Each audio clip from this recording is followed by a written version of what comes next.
هي الصفقة الكبرى بتاعة راس الحكمة دي فعلا هتنقذ الاقتصاد المصري؟ الصراحة ممكن، وكمان ممكن لا. ازاي بقى؟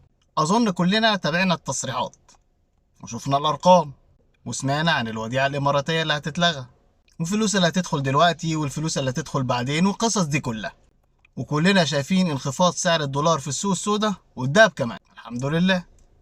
كل ده جميل، بس الصراحة مش هو ده المهم. المهم هو إدارة الفلوس دي، فلوس الصفقة. يعني دلوقتي في فلوس داخلة مصر، جزء منها هيتم توجيهه لحلحلة الوضع الاقتصادي، وده مفهوم وطبيعي علشان الأزمة تخف شوية من علينا.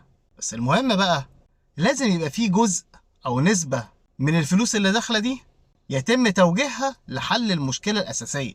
يعني مثلا عندنا مشكلة في أعلاف البهايم، لو كل الفلوس اللي جاية هروح أشتري بيها أعلاف بهايم يبقى أنا كده محلتش المشكلة، وهقع في نفس المشكلة دي تاني كمان كام شهر، وهضطر إن أنا أبيع حاجة تانية. ولكن لو نسبة من الفلوس اللي داخلة دي تم توجيهها لزراعة الأعلاف دي يبقى أنا كده بحل المشكلة على اللونج ران أو على المدى الطويل. يبقى الفلوس اللي داخلالي جزء منها وجهته عشان احل المشكله الحاليه اللي هو الوضع المتازم، وفي نفس الوقت جزء تاني بوجهه ان انا احل جذور المشكله عشان ما اقعش في المشكله دي تاني. علشان كده قلت لك الصفقه دي يا اما فعلا هتبقى حل للمشكله او لا. الموضوع هيتوقف على اداره الفلوس اللي داخله من الصفقه دي.